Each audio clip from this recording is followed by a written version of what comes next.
नमस्कार, बुलेटिन में आपका स्वागत है और मैं हूं आपके साथ रितेश कुमार गौतम। और बुलेटिन का आगाज करेंगे इस वक्त की सबसे अच्छी खबर के साथ। पेरिस से आपको बड़ी जानकारी दे दें, जहां विनेश फोगाट का शानदार प्रदर्शन जारी है।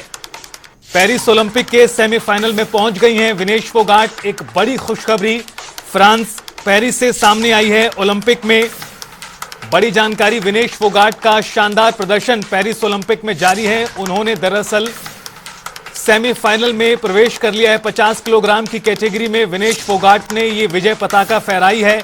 यूक्रेन की खिलाड़ी को उन्होंने हराने का काम किया है और इसके साथ भारत की जो मेडल की उम्मीद है अब और ज्यादा बढ़ गई है। आपको बता दें, ये तस्वीरें आपको विनेश फोगाट की दिखा रहे हैं।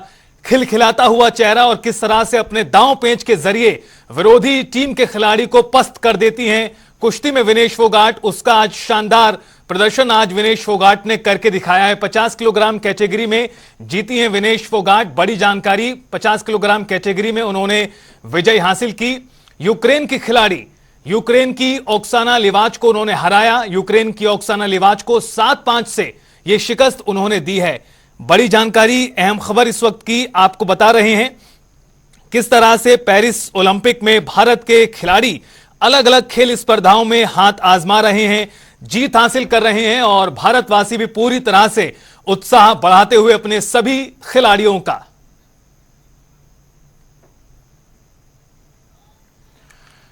बुलेटिन में आगे बढ़ेंगे, रुख करेंगे इस वक्त की एक और बड़ी जानकारी का। फतेहपुर से बड़ी खबर, जहां डीएम ने युवक को थप्पड़ जड़ दिया।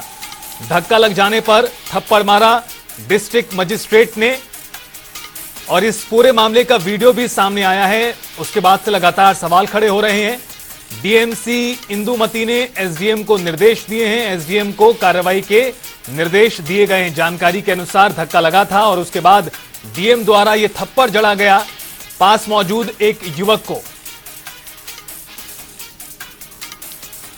फतेहपुर से बड़ी जानकारी इस वक्त की आपको बता रहे हैं, जहां डिस्ट्रिक्ट मजिस्ट्रेट द्वारा एक युवक को थप्पड़ मारा गया है और यह पूरा वाकया वहां मौजूद लोगों ने अपने कैमरे में कैद किया है। जानकारी के अनुसार बताया यह जा रहा है कि भीड़ थी और ऐसे में धक्का लगा, जिसके बाद डीएम द्वारा थप्पड़ जड़ दिया गया एक युवक को। देखिए, ये वही तस्वीरें हैं। बड़ी खबर आपको बता रहे हैं, जहां एक युवक को थप्पड़ मारा गया फतेहपुर डीएम की ओर से।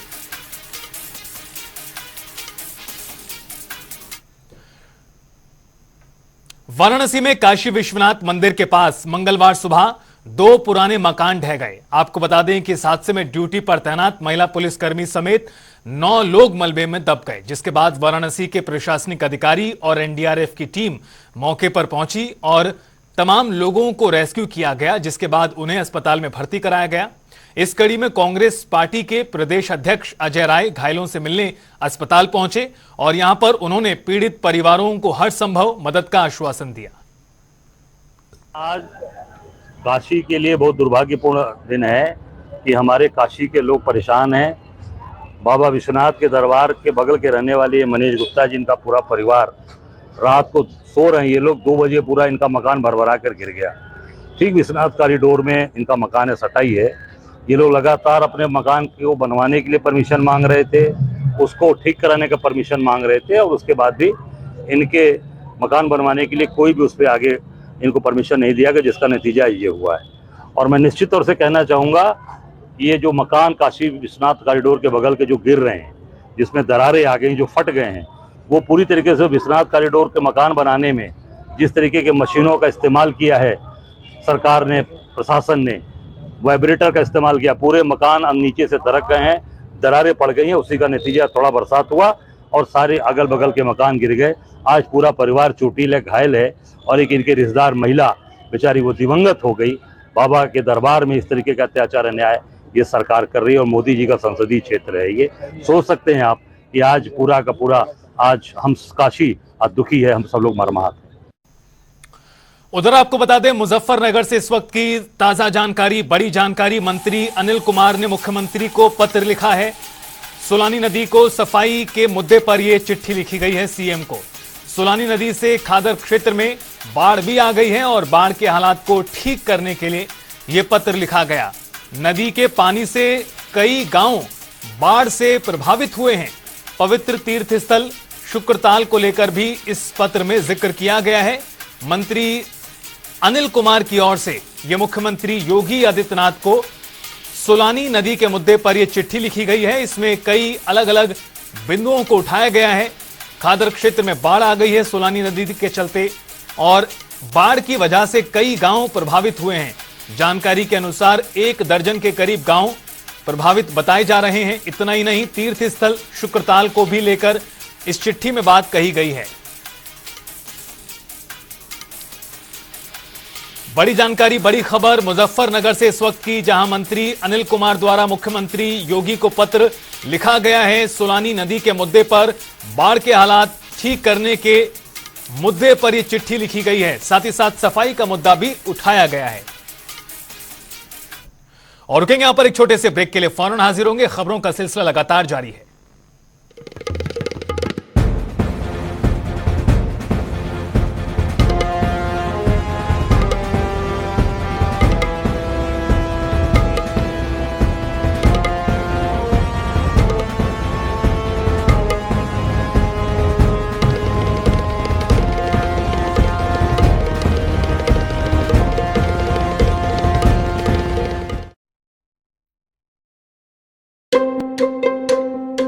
आया के कड़ा है यार,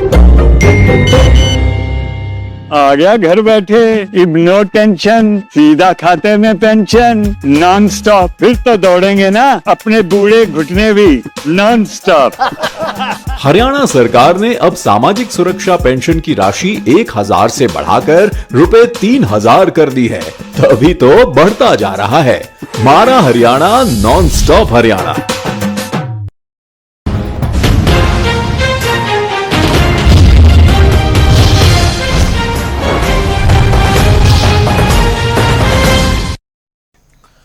ब्रेक के बाद स्वागत है। बुलेटिन में आगे बढ़ेंगे, रुख करेंगे इस वक्त की एक और बड़ी जानकारी का। बड़ी खबर आपको बता दें जो इस वक्त सामने आ रही है। छात्रा की मौत पर सपा सुप्रीमो अखिलेश यादव ने सोशल मीडिया प्लेटफॉर्म पर एक्सपोज किया है। कन्नौज की बेटी से नाइंसाफी की गई है। बीजेपी ना तो परिवार का महत्व समझती है, ना ही दर्द समझती है। पीड़ितों के लिए इंसाफ की मांग अखिलेश यादव ने की है। कन्नौज से यह बड़ी जानकारी आपको बता दें, जहां पूर्व मुख्यमंत्री अखिलेश यादव ने ट्वीट के जरिए सवाल उठाए हैं बीजेपी सरकार के ऊपर।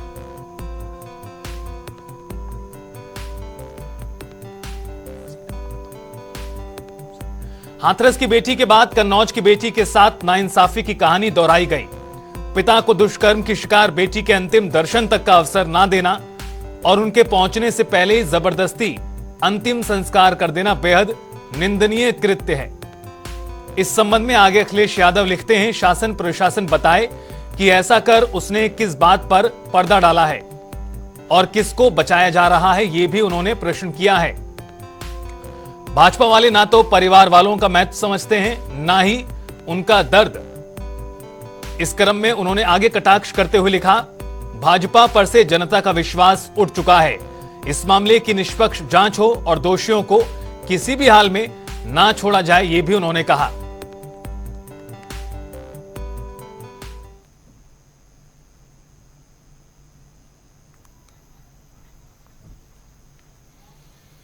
और चलिए रुख करते हैं अगली जानकारी का। एक और बड़ी खबर आपको बता दें जो इस वक्त सामने आ रही है। इस वक्त की बड़ी जानकारी, बड़ी खबर, ब्रेकिंग न्यूज। मुख्यमंत्री योगी आदित्यनाथ अयोध्या पहुंचे हैं। रामकथा पार्क हेलीपैड पर जोरदार स्वागत उनका हुआ। जनप्रतिनिधियों और अधिकारियों ने उनका स्वागत किया है। हनुमानगढ़ी के बाद रामलला के दर्शन करेंगे सीएम। सर्किट हाउस में विकास कार्यों को लेकर समीक्षा बैठक भी है। विकास कार्यों का भी निरीक्षण सीएम करते यहां नजर आएंगे। सरयू अतिथि गृह में होगा रात्रि ठहराव। 7 अगस्त को भी कई कार्यक्रम, यानी कल भी कई कार्यक्रम में वो शामिल होते नजर आएंगे। गौरतलब है कि मुख्यमंत्री योगी आदित्यनाथ लगातार बैक टू बैक अलग अलग जिलों का दौरा कर रहे हैं, अधिकारियों के साथ बैठकें कर रहे हैं। जो विकास कार्य हैं उनकी गति को लेकर लगातार समीक्षा करते नजर आ रहे हैं। बीते रोज जहां वो गोंडा में थे, आज सीएम अयोध्या पहुंचे हैं और अयोध्या में जनप्रतिनिधियों और अधिकारियों के साथ समीक्षा बैठक सर्किट हाउस में विकास कार्यों को लेकर है। विकास कार्यों का निरीक्षण भी करेंगे। जानकारी के अनुसार रामलला के दर्शन की तस्वीरें आपको दिखा रहे हैं मुख्यमंत्री योगी आदित्यनाथ के। 7 अगस्त यानी कल भी कई कार्यक्रम में वो शामिल होते नजर आएंगे।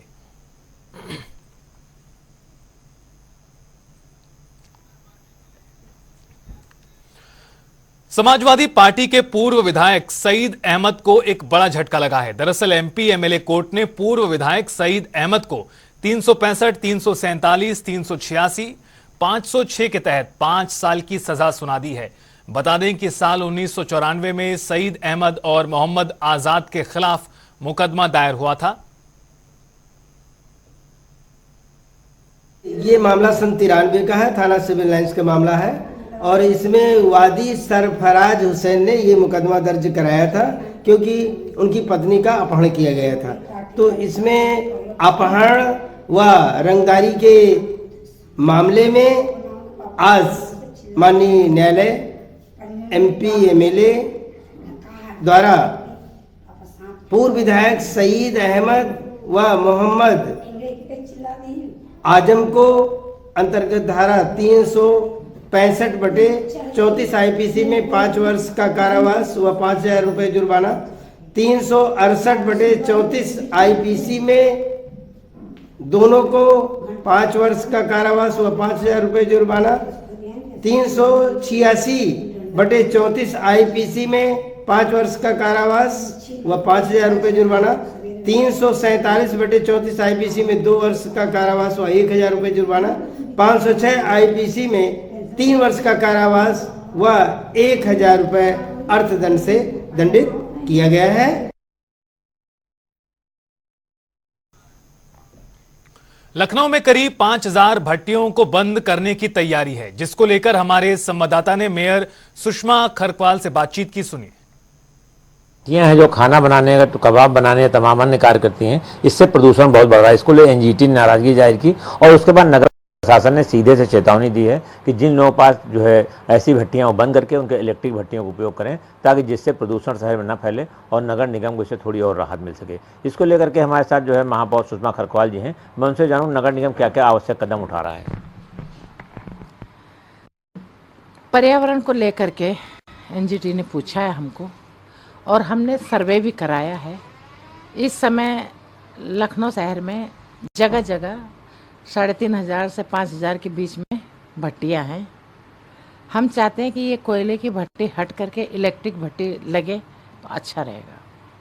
इसके लिए जो जिसको सर्वे की टीम जिम्मेदारी सौंपी है वो जल्द ही बताया जा रहा है अगले महीने रिपोर्ट दे देगी। फिर नगर निगम क्या इस साल तक जो है व्यवस्था कर पाएगी? बिल्कुल, नगर निगम कहेगी सबको कि कोयला हटा करके आप इलेक्ट्रिक भट्टी रखिए जिससे प्रदूषण कम हो। अभी जब इस बार बारिश हुई तो आपने वैसे काफ़ी मेहनत करी, काफ़ी कुछ जो है पहले से जो है नगर निगम जल भराव समस्या निपटने के लिए काम भी आपने करे, नालों सफाई के लिए बहुत खुद भी लगातार आपने मंत्री लगे रहे, लेकिन फिर भी तमाम जगहों पानी भरा। अब इससे कैसे निजात पाएंगी? देखिए, बारिश होने से पहले हम लोगों ने नाले साफ कर दिए थे, लगभग काफ़ी 90% तक हमने साफ कर दिए थे। लेकिन उस दिन की जो 1 घंटे की बारिश थी, ज़बरदस्त बारिश थी और आधा 1 घंटे बाद फिर बारिश होने के बंद होने के बाद 1-1.5 घंटे बाद पानी निकल भी गया था। सारा नगर निगम सड़क पे था, जगह जगह जहाँ जहाँ पानी भर रहा था। यानी हमने दूसरे का भी काम किया, राजभवन वगैरह ये जो है पीडब्ल्यूडी के अंडर में आता है, लेकिन वहाँ हमने भी पंप लगाए, सचिवालय में भी, सब जगह जहाँ भी पानी भरा नगर निगम के कर्मचारी पंप लेके पहुँच गए जो नाले से निकलना था। लेकिन बारिश इतनी ज़्यादा थी, एक कुदरत का कहर है ये, इस पे कहाँ तक हम लोग, लेकिन उसके बाद फिर सब सामान्य हो गया है और कोशिश ये रहेगी कि अगले साल तक नाले बहुत बड़े बड़े बने हैं। अभी जैसे फैजुलागंज से बहुत बड़ा नाला बना है हमारा, इस तरीके के पूरे शहर में साइड नाले बन जाएंगे तो मेरे को लग रहा है कि जल भराव समाप्त हो जाएगा। ठीक है, जब बारिश होती है उसके बाद फिर जो है संक्रामक बीमारियां बढ़ जाती हैं, तो इन संक्रामक बीमारियों निपटने के नगर निगम क्या कर रहा है? जहाँ जहाँ हमारे तालाब और नाले हैं, जहाँ पे पानी रुका है, वहाँ पे दवाई का छिड़काव कर रहे हैं नगर निगम। कई जगह हमने ड्रोन से किया है, आपने देखा हुआ, पहली बार नगर निगम में ड्रोन से दवाइयों का छिड़काव हो रहा है और देखा जा रहा है, इसके लिए भी हमने टेंडर कर दिया है। बिना टेंडर का भी छिड़काव ड्रोन से जारी है। लगातार जो शिकायतें आती हैं, जैसे सारे सभासद आपके जो 110 वार्डों में लगे हुए हैं और इन लोगों ने भी अपने इलाकों में जो किया, तो जो लगातार फॉगिंग की बात है, तो फॉगिंग कितनी इफेक्टिव इस बार? फॉगिंग अभी कुछ मशीनें हमारी आई हैं जो कोल्ड फॉगिंग होता है, वो शायद पानी से कुछ वैसे करके, इतनी जानकारी मुझको नहीं है, अभी ले रहे हैं मशीनें, मुझे बताया है। लेकिन फॉगिंग के हर वार्ड में एक एक मशीनें जाएंगी। कुछ है साइकिल से भी हैं, लेकिन शायद ई रिक्शा से भी कुछ खरीदी जा रही है, शायद इसी महीने हो जाएगा।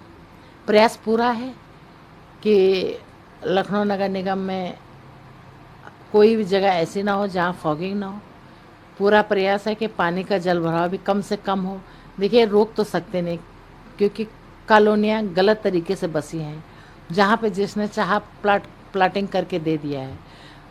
बिल्डर ने पानी की निकासी, रोड, लाइट कुछ नहीं दिया है, प्लाटिंग करके दे दिया। उसके बाद वो हमको कहते हैं कि अब रोड बनाइए, अब नाली बनाइए, पाइपलाइन बिछाइए, ये सब काम अब हमको करना पड़ता है। आप तो वृंदावन सेक्टर 8 में खुद रह चुकी हैं, वहाँ का बेहतर वृंदावन का काफ़ी इलाका सेक्टर 10 के बाद का अभी तक जो सेक्टर 10 से 18 तक का जो है हिस्सा जो है नगर निगम को नहीं दिया गया। शायद बताया जा रहा है कि PWD वो मतलब आवास विकास को करीब जो 150 करोड़ रुपए आपको देने हैं, तो इस पर कोई नगर निगम उनसे पैसे के लिए कार्रवाई कर रहा है?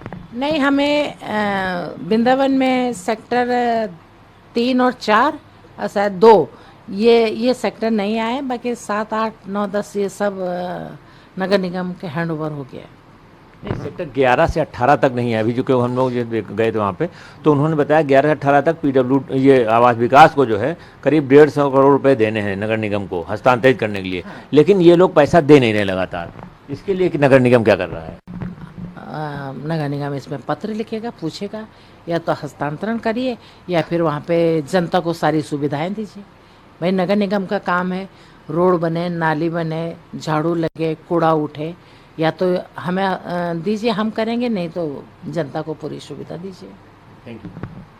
तो ये थी नगर निगम सुषमा खरकवाल जी महापौर, जिनका सीधे से कहना है कि लखनऊ में से बेहतर व्यवस्था की जाए। इस बार बारिश में जो है समस्या जो है लोगों को नहीं होगी, क्योंकि अब नालों की स्थिति ठीक की जा रही है, नाले चौड़े किए जा रहे हैं। साथ ही फॉगिंग का जो है जो स्थिति वो बेहतर की जाएगी। हर वार्ड में एक मशीन रहेगी और ई रिक्शे से भी फॉगिंग का उनका प्लानिंग है। और जहाँ तक भट्टियों की बात है, तो जो कोयले से जलने वाली 3.5 से 5 हज़ार तक भट्टियाँ हैं, तो इन भट्टियों को बंद कराने के लिए वो लगातार लगी हैं और इस पर इलेक्ट्रिक भट्टी लाएंगी कि जिससे जो लोगों को बेहतर तरीके से जो है प्रदूषण से मुक्ति मिले और खाना बनाने की समस्या भी उनकी चलती रहे। लेकिन ये देखा जा रहा है दुकानदार भी सहयोग करने के तैयार हैं, क्योंकि उन लोगों ने भी तैयारी शुरू कर दी है। ये जो है नगर निगम के अपने फीडबैक में आया है। कैमरा पर्सन रियाज के साथ TN मिश्रा, जनता टीवी, लखनऊ। और इसी के साथ फिलहाल इस बुलेटिन में इतना ही। रुकेंगे एक छोटे से ब्रेक के लिए। खबरों का सिलसिला लगातार जारी है।